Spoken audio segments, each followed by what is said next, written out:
नौकरी लगे हुए 5 साल हो चुके थे। बेचारा राहुल अकेला बैठा हुआ पुरानी यादों में खोया हुआ था कि अचानक उसे माँ का एक मैसेज आया जिसमें लिखा था, बेटा ठीक से खाना खा लिया ना। वह हमेशा यही पूछा करती थी, लेकिन आज उसका जवाब देने का मन नहीं था। राहुल ने खुद से सवाल किया, आखिरी बार मैंने ढंग से खाना कब खाया था? जब नौकरी लगी थी तो लगा था दुनिया जीत ली है।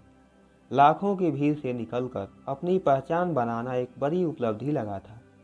लेकिन वक्त के साथ समझ आया कि यह जीत महज एक दिखावा थी।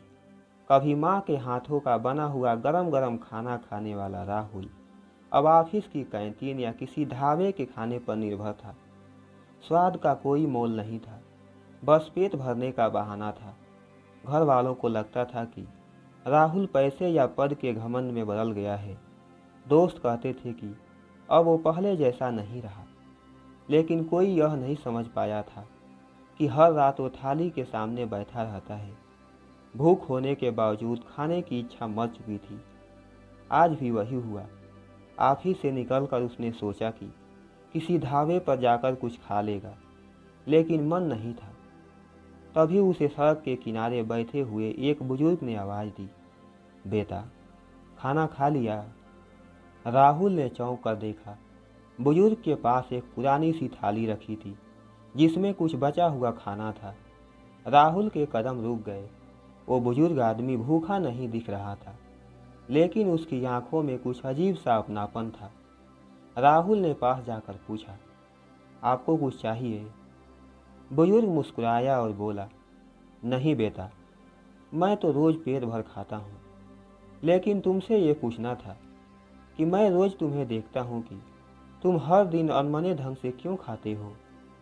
राहुल मायूसी भरे चेहरे से बोला, क्या बताऊँ अंकल, नौकरी से पहले जब माँ खाना बनाती थी तो उस खाने से सिर्फ पेट नहीं, मन भी भर जाता था। पर अब सब कुछ बदल चुका है।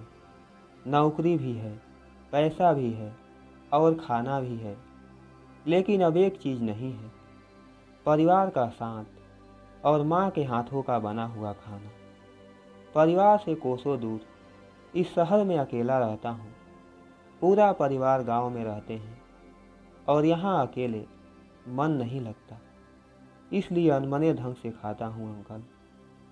मेरे प्यारे दोस्तों, ये कहानी आपको कैसी लगी? आप अपनी राय कमेंट बॉक्स में दे सकते हैं।